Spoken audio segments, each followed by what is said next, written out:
Number 2 drug lord sa Dakbayan sa Lapu-Lapu, mitahan sa kapulisan. Mayor Tomas Osmeña, gitangtangan sa Napolcom ug gahom sa pagduma sa kapulisan. Supplier og droga sa CPDRC, napusilan sa kapulisan atol sa drug bust operation sa Guadalupe Police. Napukasakinan na sunog, human miulbo ang kargang butane.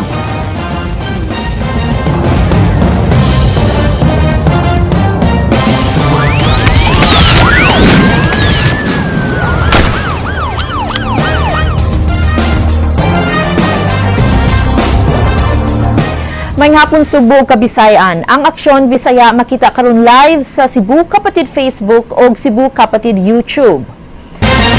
Drug pusher nga misurrender sa kapulisan sa Dakbayan sa Mandaue gipusil patay kagabi sa wa mailhi nga tawo. Samtang pulis ang gituuhan nga nagpaluyo sa pagpusil patay sa usa ka tawo nga nagduwa og madyong sa Dakbayan sa Naga. Kini gi-aksyonan ni Nino Libona. Wala na'y kinabuhi kining usa ka tawo nga nagkulob sa lamisa sa Madyungan nga biktima sa pagpamusil didto sa Purok Chicos, Inuburan, Naga City alas 8 pasado kagabi. Ang gipatay na ila nga si Julito Mabuting nga nagpuyo dili halayo sa Madyungan. Samtang nagduwa og madyong si Mabuting kalit giduol sa wailhing tawo nga nagsakay og motorsiklo ug mipusil kaniya tulo ka higayon. Ang live-in partner Mabuting miingon nga ang iyang bana adunay gikaaway nga pulis ug ilang gipasakaan og kaso sa ombudsman 8 na katuig ang nakalabay. Sa milabay nga adlaw nakaaway na Mabuting ang ilang silingan nga si Saldi Divino ug iyang gipapreso sa Naga Police Station tungod sa kasong physical injuries. Ang kanhi pulis sa Minglanilla Police na si Florencio Kapangpangan kinsa ilang gikiha sa ombudsman kaniadto giila mo mipiyansa kang Divino ug nakagawas sa presuhan. 8 na naron katuig naglakaw na ti siyam katuig na ang ilang kaso sa Kwan Ombudsman. Kisa may kontra niya sa Si Kwan Florante Kapangpangan. Florante Kapangpangan? Oo. Lain po di si Divino, Saldi Divino. Gapon. Si Saldi Divino gapon ang nagfollow up sa Kwan ni kaso ni Saldi ilangi Kwan ng piyansahan. Matod sa barangay konsyal sa Inuburan, Birhina Velasco, walay kaso nga giatubang ang biktima diha sa ilang barangay ug wala usab malambigit sa ginadili nga drugas.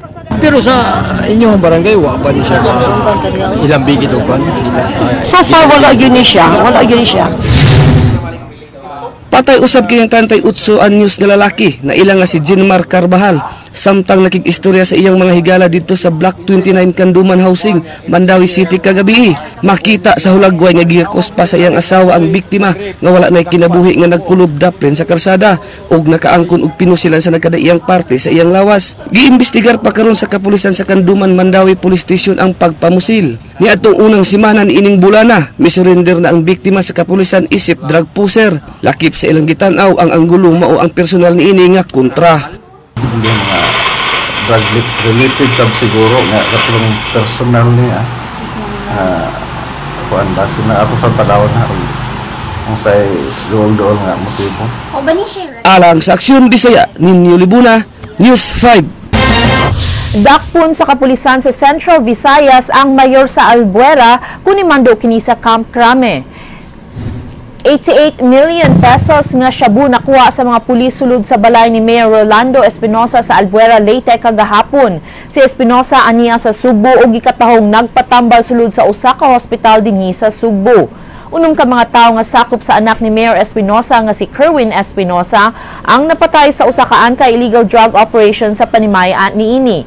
Mga high-powered firearms na recover sa kapulisan sa gihimong operation ug padayon pa nga gipangita si Kerwin Espinosa kinsa gikatahong nakagawas na sa nasud. Mayroong hospital na minomonitoring natin mga operatives. Ka-monitor yung si Mayor. So magyari paglabas niya? Mas-screen natin ba? Wala naman siyang kaso. Pero kung may kaso siya at kailangang arestuin natin. Kung magkandak ng haktusok yung tutulog ko isa? Oh, of course. Kahit kami na mismo ang mahuhuli. Huwag lang siyang lumaban at sigurado una ng mga pulis natin. Giilang nga gun for hire drug pusher ug sakop sa gilang nga drug lord nga si Franz Sabalones napatay sa kapulisan sa dakbayan sa Sugbo kaganihang buntag. Kini giaksyonan ni Leslie Vestil. Patay ang usa ka lalaki nga nailhan sa ngalang Dem alias Papart ug Bro human mapusili sa kapulisan. Pasado las 11 kaganihang buntag ang mga pulis sa City Intelligence Branch ug Guadalupe Police Station mipahigay og bypass operation bato kaniya. Namaligya kini og shabu diha sa ilang giabangang panimay sa may Yellow Bell Barangay Kalunesan, Dakbayan sa Sugbo. Ato sa ilang operasyon, misuway sa pagpusil si Papart sa kapulisan, dihang iyang nabantayan nga pulis ang iyang namalit og shabu. Kining kabang sa kalibre 45 ang iyang gigamit sa pagpusil, apan wa makaigo, ug ang bala milapos sa bintana. Human mapusili si Papart, aduna sabdayo may kunta kaniya nga ginganlan og Juan. Gani ang kauban ni Papart nga si Cheryl Morales alias Negra, mooy mitubag niini, apan nakabantay sab kini nga adunay problema. Si Cheryl miingon nga igo lang siyang suguon sa usa ka joan nga mooy mohatod sa droga silang dapit. Dili ako Unsa man ay? Sa kalabutan din man day. Suguon naman ko. Suguon nga Ipahatag ra. ang Sugo? Kisa may magsugo nimo?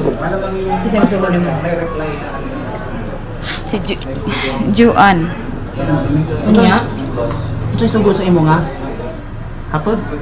Dili. Kuha ra ko niya dira.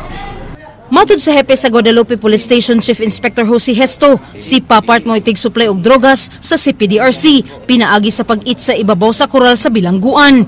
Gawas sa CPDRC, siya sab ang nagsupply sa mga pusher sa probinsya. Matod ni Chief Inspector Hesto, si Papart taw ni Franz Sabalones. Siya usab giilang nga mopatay sa mga drug pusher nga mitugan silang kalihukan sa kapulisan. Sukul lagi siya. Gun for hire siya, sir? Muna yan sa base sa atong information. Nya siya sa mga kuan kanang mga suspect bitaw sa mga drug lord nga kaning muday balls. Mo tay kuan siya mo bira. Ang jail warden sa CPDRC nga si Romeo Manansala nakugang sa maong taho nga gibutyag sa kapulisan. Apan matod niya, wa siya kalibutan sa maong taho ug kining imbestigahon tud kay bisan gani tinfoil nga ilang makita gikan sa mga binilanggo, dako ang ilang silot niini. Kami diha dito mo ka na mahitabo luyo. Gialis ka mo tiglabay o drugas. Oo. Wag mi kay bawo. Pero na naman amo investigaron ni resort.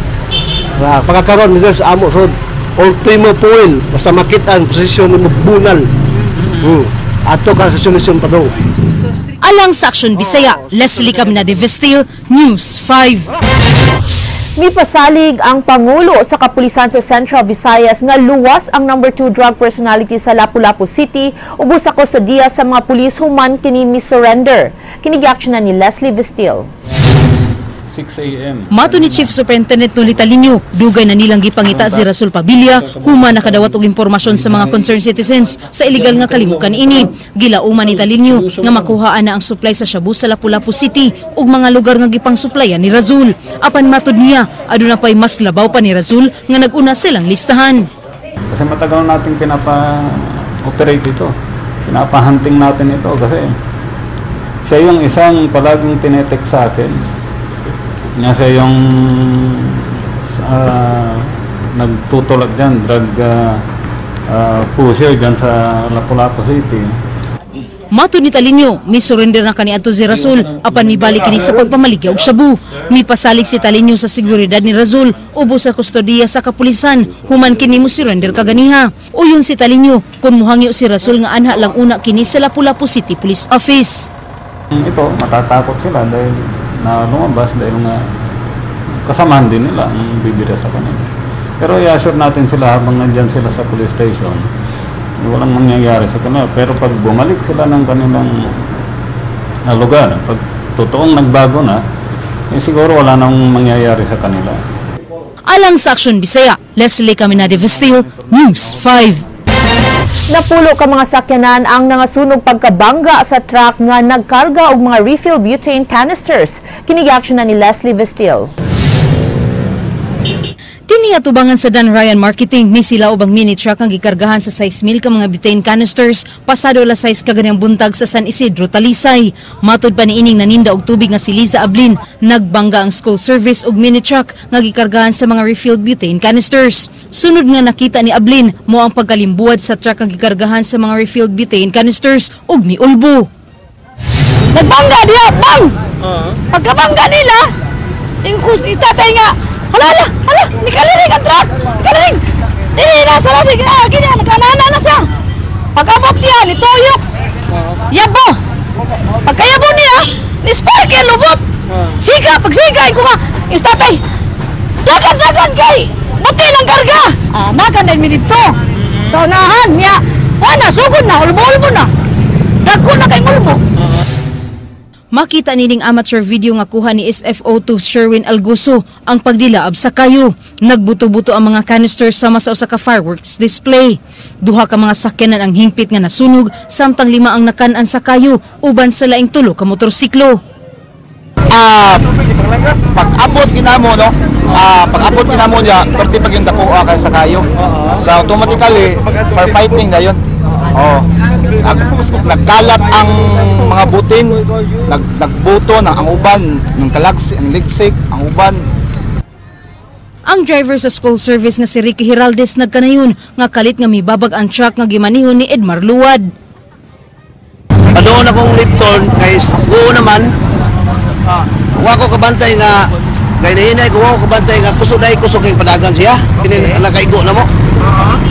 Moto nga ako nabatayan nga dito na siya sunahan nga sa kinan ibilitok na ba niya yung sunog. Apan mato ni Luwad, kalit nga milabang si Hiraldes, hinungdan sa ilang panagbangga. Akong dagan mga 70. Unya kay tanaw ko sa oras kuan pa man ba kay pag abot yun ako ng crossing mo pag warning ba yellow. Nya siya ni sulod man siya pugos ba. Moto nga likayan ako siya. Nya abanti miyapon siya paayo. Moto pagtakilid sa truck nya ni brake ko moto diretso ka. Alang sa Aksyon Bisaya, Leslie Caminade Vestil, News 5. Proposed ordinance nga mag-regulate sa mga refilled butane canisters subling isangat sa konseho sa Dakbayan sa Sugbo. Kinigiaksyon na ni Ryan Sorote. Naki-record. I-file og balik ang proposed ordinance nga nag-regulate sa pagpamaligya og paggamit sa mga refilled butane canisters. Wa kini maprobahi sa miaging konseho ug natanggong sa Committee on Energy. Ilakip unya sa proposed ordinance ang pagbutang og mga fire extinguishers sa mga butane refilling stations. Gidili sa Department of Energy ang pag-refill sa mga butane canisters og liquefied petroleum gas kun LPG. Not to ban the use of butane. Lahi niya, butane, LPG lahi. Ang pressure sa LPG is different from butane. Mas taas siya og pressure ang LPG, liquefied petroleum gas. Nya dili na siya suitable sa usa ka canister. Suma sa record sa Bureau of Fire Protection, nagkadaghan ang nahitabong sunog tungod sa paggamit og LPG gikan sa mga recycled butane canister. Labing daghan nga sunog nahitabo niadtong tuig 2014. Bugtong gitugot nga ibaligya ang butane gas sulod sa mga canisters ug dili ang canisters nga girefillan og LPG. Kay peligro kayo dako kay kadaot ug kuno galing mahitabo ang sunog. Dili lamang sa ilang mga kabtangan, laki pod sa ilang kinabuhi. Alang sa Aksyon Bisaya, Ryan Sorote, News 5. Duha ka mga big-time drug personality sa Lapu-Lapu City mitahan sa kapulisan kaganiha. Kinigiaksyon na ni Jinky Rusit. Personal nga mipatimaw kaganiha sa buhatan sa hepe sa Lapu-Lapu City Police Office kining duha ka mga naila nga top-level drug personalities sa Dakbayan. Si Razul Pabilia na ilang number 2 top drug pusher sa Lapu-Lapu City, samtang si Bricks Mamaw Daligding giingong maoy number 3 sa listahan sa pulis. Giklaro ni Senior Superintendent Romel Cabagnot, dili mga drug lord sa syudad ang duha, taliwa sa pangangkon nga ang ilang distribution sa droga na lukop sa 30 ka mga barangay sa syudad sa Lapu-Lapu, wa pay labot ini ang lungsod sa Cordova. Hindi man drug lords pero isa sila sa naghatag sa mga pag sinabi mo kasi drug lord, murag tako na gikayo ba. sila mga puser, itabang sila kuan. Isa sila sa gikwaan sa mga kauban nila. Ilang mga kuan nag-confirm po na sa una. Kuyog sa duha nga misurrender ang laing napulo ka mga drug pushers nga mao'y galamay nilang Razul ug Bricks. Gitahan sab nila ang duha ka mga 45 caliber pistol nga ilang gihuptan. Nagtuo si Kabagnot nga tinud-anay ang intensyon sa duha sa ilang pagsurrender. Gani andam silang mutabang sa pagpangita sa number 1 big time drug pusher sa Lapu-Lapu nga walang una nganli ni Kabagnot sa publiko. Nanganhiman karon sa oras nga kung giingon sila. So ako dito ako nga tinunood yun nilang kuan. Nakong gipadala ko dadayon yung armas. Kung may armas sila pang gidala.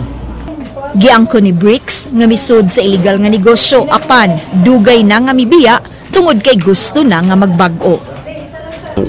Nag-appeal lang ko bagkuan ba pero dili ang dako nga kuan nga na sa na-appeal lang ko.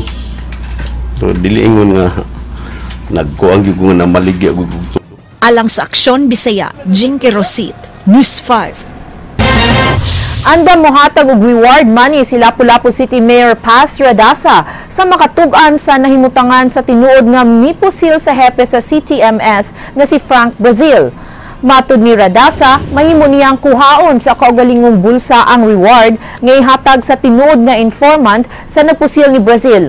Apan ang nahitabo sa hepe sa Traffic Division dili matud na nga mapakahunong sa subsub nilang pagpanakop og mga kolorom tricycles nanganti si Mayor Paz Radasa nga tinud nila ang makasupak sa balaod sa syudad. Ang ako lang man sad pod nganong ilang giingon ana si Frank ka trabaho raman ang kag Frank. All of us trabaho raman gyud ni atong ginahimo. Unya nganong sila may maghawd-hawd nga ang ato is tumanon lang gud nila og moingon ta kolorong wala siya. Pangitaan kuhaan nila lisensya. Nirekomendar ang Pangulo sa Disaster Office sa Kapitolyo sa pag-localize sa emergency hotline number nga 911. Matud ni Baltasar Tribunalo, dugay makarespond ang local emergency response units tungod sa daghang agian sa tawag usa kini maabot kanila. Mayawhag si Tribunalo nga gamiton una ang ilang hotline nga 255-0046 aron makarespond dayon sila. Ang numero dili usab dayon dali nga matiman-an sa mga tao ug adunay lain-lain nga mga numero ang mga pulis, bumbero ug mga ambulansya. Lupad mo dayon mi. 24/7 ba yata niya. Kung palitag na apod, dola ng lugar, tawagan po dahil na mo ang pinakadola nga LGU. Niabot og 3 million pesos ang kita sa Provincial Environmental and Natural Resources Office sa Sugbo sulod sa duha ka buwan gikan sa mga tighakot og bas ug graba. Kini giaksyonan ni Ray Pasaporte. Enforcement kabahin sa panakop gyud sa mga illegal dinha sa kasapaan increase siya no first. Kini ang gipahibaw ni Baltasar Tribunalo Acting Head sa Provincial Environment and Natural Resources Office kun Penro. Sa tibok buwan sa Hunyo nikita og 1.1 million pesos ang Penro, samtang sa Hulyo kapin sa 1.4 million pesos ang ilang nakulikta gikan sa mga tighakot sa bus ug graba. What does it mean? No? That means our enforcement is getting stronger. Hopefully mo down na inag August kay that means madisiplina na gyud ang mga tao no. Pero kanang 1.1 million sa the whole month of June and then 1.4 sa month sa kanang July para nako both positive na siya no o negative. Dili makapasalig si tribunalo nga wala na illegal operator sa howling ug sa pagpangilkil sa iyang mga sakop. 5 ka enforcers sa Penro ang gitaktak sa miaging buwan tungod sa paggamit sa pangalan sa gobernador alang sa pagpangwarta gikan sa mga howler sa bus o graba. Pero ang among sabot basta napagapoy binuang ato gina silang klaruhan sa atong polisiya no. Karon dunay pagpakita nga nindot gyud no ang dagat. Namatikdan usab ni tribunalo ang pagsugod na sa pagnihit sa bus o graba sa probinsya. Tungod ni ini, iyang gihangyo ang mga magkwari ug mga howlers. Ug unsay naa sa ordinansa, naa sa balaod, ato gyud nang ipatuman, no? So labi na pod sa atong mga mayors, no, kung mag-double check po na sila dina sa ilang tag sa kalugar nga kay ang buhis nga makuha na to gikan sa delivery receipt adto magyud na padulong gyud sa kada barangay nga diin naa ang quarrying. Alang sa Aksyon Bisaya, Ray Pasaporte, News 5. Buhatan sa OWA 7 way paghubas sa mga tao nga gustong makakuha og hinabang gikan sa gobyerno. Sagad sa mga midangop sa OWA kadtong dunay sakop sa pamilya nga naapektuhan sa krisis pinansyal sa Saudi Arabia. Ang report giaksyonan ni Jinky Rosit. Marso karong tuiga dihang miuli dinhi sa Sugbo si Noy Felix human siya mi-resign sa gitrabahuan nga kumpanya sa Saudi. Sa 7 ka tuig niya nga pagpanarbaho, wa ra makaabot sa 100,000 ang nadawat niya nga separation pay gikan sa kumpanya. Miundang siya kay usa ang ilang kumpanya sa nakasinati og financial crisis didto. Di ko napapulion. Kay balik kong Jeddah. Di ko sugot kay mura maghapon balik kong Jeddah. Mura sitwasyon na. Sa Bin Laden gahapon. Koy sweldo. Di mo tong ning voluntary resign gyud ko. Kaya ron tagaan ko laog. Si Evelyn Pasahe nga taga Carmen tuyong miari sa buhatan sa OWA ganiha, human mahibaw nga adunay financial aid nga gihatag ang gobyerno ngadto kanila. Sukad sa miaging semana hangtod kaganiha, way paghubas sa mga tawo ang buhatan sa OWA kansang tuyo ang pag-claim sa hinabang gikan sa gobyerno. Lisod inyong kahimtang. Lisod, kay wa may mahimo akong bana di man pirmi makapada. Kay wa mas klaro sweldo ngadto. So para nimo mas mayo mo uli na? Oo. Mas mayo kay makikita pa siya diri sa insaktong pangwarta kaysa didto.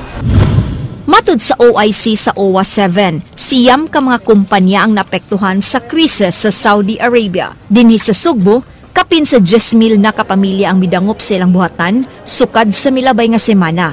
Ang OIC nga si May Codilla mipahibaw nga ang makadawat sa hinabang kadto lang OFWs nga wa masweldohi ug ang pamilya kansang OFW tua pa sa job site ang makakuha og financial aid.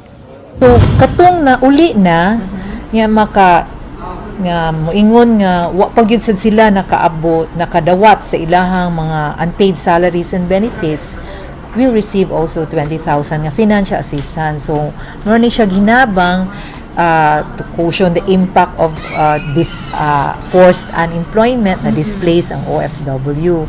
Adunay listahan ng OWA sa mga displaced workers sa Saudi. Busa giauhag ang mga pamilya sa pagduaw sa ilang buhatan aron makita ang official list. Mamahimo sab silang mutawag sa telepono o kaha sa cellphone number nga anaa sa inyong TV screens. Ang prerequisite manggod namo sa pag-release sa financial assistance is kinahanglan ng OFW naa sa listahan nga gi-provide sa atong overseas post. And second, para makaibaw sila sa atong requirement. Kaganiha, nalipay si Shirley, dihang nakit-an sa listahan ng iyang bana nga lakip sa matabangan sa gobyerno. Wala mo pa siya plano mo uli. Wala nga siya nga kanang magpaaminaw lang siya nga tuguan ba sa mga istorya nga dito. Alang sa Aksyon Bisaya, Jinky Rosit, News 5. Anti-dengue misting operations gipahigayon sa Provincial Health Office sa nagkalain-lain nga barangay sa lalawigan sa Sugbo. Nunot kini sa pagsaka sa gidaghanon sa maong sakit sa probinsya. Kini gi-aksyonan ni Apple Ortega. Sa miaging adlaw, unang gihimo ang misting operation sa barangay Saksak, lungsod sa Konsolasyon, samtang kagahapon gihimo kini sa Taluot, Barili. Karong adlaw, ang misting operations gipahigayon sa Alegria, samtang gikatakda ugma sa lungsod sa Cordova ug sa Biyernes ngadto sa barangay Calero sa Liluan. Apan matod ni Dr. Rene Catan sa Provincial Health Office, buot nila nga sulbaron ang hinungdan sa pagkatap sa maong sakit. Dili lang ta mo react.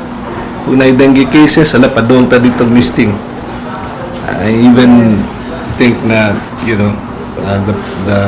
the sitawagan kining process nga itong i-address ni is not effective. Na may mga tambal na available sa tuwa, dili tumahon, but we go to the root of the problem. Matod ni Dr. Katan, ang sakit nga dengue problema sa lalawigan sa tibok tuig ug buot nila nga sundon ang malampuson nga anti-dengue program sa Iloilo. Sa talaan sa Provincial Health Office sa buwan sa Hulyo, nag-una ang dakbayan sa Toledo nga dunay pinakadaghang kaso sa dengue. Gisundan kini sa Balamban, Liloan, Talisay, Karkar, Konsolasyon, Cordova ug Daan Bantayan. Wala pa'y kaso, sige na taog. So it has to be an entire year program. Dili na siya program nga Reactive. tuwa na dito, ni taas na nasa modere, kalimutan. So one of the key result areas actually nga among define for the department for the next 3 years is you come back to us, we will show you nga ang dengue cases will have already decreased. Alang sa Aksyon Bisaya, Apple J. Ortega, News 5. Mayor Tomas Osmeña gikuha na og gahom sa pagdumala sa kapulisan. Gitangtang sa NAPOLCOM ang deputization sa mayor nunot sa iyang pagbawi sa iyang suporta sa kampanya sa presidente batok sa gidili nga drogas. Kini giaksyonan ni Ryan Sorote. The commission hereby resolved as it hereby resolves to withdraw the deputation of Mayor Tomas Osmeña of Cebu City as NAPOLCOM representative effective immediately. Gitinuod ni Presidente Rodrigo Duterte ang iyang bahad ngadto sa mga local chief executives nga iya kining kuwaan og gahom sa pagduma sa kapulisan kun dili kini motabang sa pagsumpo sa problema sa gidili nga drogas. Nasampulan si Cebu City Mayor Tomas Osmeña nga gitangtangan sa National Police Commission sa iyang deputization alang sa pagduma sa lokal nga pulis. Nagpasabot kini nga wa nay gahom si Osmeña sa pagpili sa iyang chief of police ug pagdisiplina sa mga salawayan nga mga PNP personnel. Part sa official function as deputy, ang mayors ug ang governor as our deputy, they are accountable to the commission. Ang NAPOLCOM and Bank kagipangluhan sa chairman nga si Interior Secretary Ismael Sueno uban sa 5 ka mga komisyoner mipirma sa ilang desisyon sa pagtangtang sa deputization ni Mayor Tomas Osmeña. Matod sa NAPOLCOM, gisupak ni Osmeña ang mando ni Presidente Duterte sa pagsuporta sa kampanya sa kapulisan batok sa gidili nga drogas. Base sa NAPOLCOM and Bank resolution, napamatud-an nga gihunong ni Mayor Tomas Osmeña ang paghatag og fuel allowance, pag-turnover sa 15 ka mga police cars ug 3 ka mga police vans nga gi-request sa Cebu City Police Office. Gibawi ni Osmeña ang iyang suporta human giilisan ang Regional Director sa Visayas nga si Chief Superintendent Patrocinio Comendador ug kani Cebu City Police Office Director Senior Superintendent Benjamin Santos. Gibasihan sa N-Bank resolution ang monthly report sa NAPOLCOM Region 7 ug mo'y 11 kaso dinhi sa Central Visayas. There are 4 grounds pag-withdraw sa deputation. Yeah, ang usa ka ground din sa kang Mayor Osmeña ang pag-negate sa effectiveness sa peace and order campaigns. Number 4 ground, decides sa resolution sa NAPOLCOM and Bank. Mga local chief executive usab sa Western Visayas o didto sa Pasay City sa Metro Manila ang gikuhaan usab sa ilang deputization sa NAPOLCOM. Bugtong ang presidente lang ang makabakwi sa desisyon sa NAPOLCOM. Matun ni Acting Mayor Edgar Labella, ang Police Coordination and Advisory Council diin sakop ang NAPOLCOM mo ang may rekomendar sa pagpalit og dugang mga police cars alang sa mga pulis sa dakbayan sa Sugbo. Our incumbent is or chief of police is so far has done a good job. So we hope that they will be more relentless in this fight against criminality and also in the fight against illegal drugs pursuant to the pronouncements, the advocacy of President Duterte. Alang sa Aksyon Bisaya, Ryan Sorote, News 5. Usa ka hospital himuon sa Kapitolyo sulod sa CPDRC tungod sa nagkadaghan sa mga piniriso nga nangamatay sa sakit. Kini giaksyonan ni Ray Pasaporte. Well, we have hospitals. Ang himuon mao ang CPDRC Primary Hospital alang sa mga piniriso sa Provincial Jail sa Sugbo. Si Dr. Henry Caliedo ang gitudlo nga Chief of Hospital ug gitahasan sa pagpangita og mga nurse ug staff nga modumala niini. Niadtong buwan sa Hulyo, napulo ka mga piniriso nga matay sulod sa maong bilangguan nga sagad nataptan sa sakit nga TB. Matud ni Dr. Catan, ang numero unong problema nga ilang nakitaan mao ang mga sakit nga nagtakod-takod sa mga piniriso nga naglakip sa sakit sa panit. Ang pagkahuot sa bilangguan mao ang usa sa hinungdan nga dali ra nga magtakod ang mga sakit sa mga piniriso. 6 milyones pesos ang gigahin sa Kapitolyo alang sa renovation sa kwarto, butangan sa laboratory equipment nga humanon sulod sa 3 ka buwan. Primary care facility. It cannot be a hospital. Primary care facility nga mo triage sa kinahanglang pasyente nga kinahanglang admission ug sakit kay sila, they may have to be transferred to another facility. Now, pagkakaroon, ang atong madagaran yun din is Soto pag yun. Unang ipahimutang niini ang napulo ka hospital beds. 2 ka nurse ang ilang gikinahanglan sa matag 8 ka oras nga shift. Ang atong healthcare system, kani atong 16 ka book hospitals, have essentially the same problems. Mas gamay lang sa nga unit, but actually, kung sa may problema, facilities, atong equipment, atong personnel. So, ug kana nakita ninyo diri sa atong provincial jail, mo sa problema nato karon sa atong hospitals, and we are addressing karon ang concerns nato sa hospital, how effectively we can deliver ang services. Ang Provincial Health Office bahinon sa 2 ka mga buhatan aron moatiman sa pagdumala sa mga district hospitals ug lain ang moatiman sa public health. Alang sa Aksyon Bisaya, Ray Pasaporte, News 5. Mao kadto mga balita sa Aksyon Bisaya, ako si Georgia Herrera. Mga balita nga pundasyon sa ligdong opinyon ug konkretong solusyon. Bisan asa, bisan kanus-a kapatid. Kanilang kutob sa balita, Aksyon!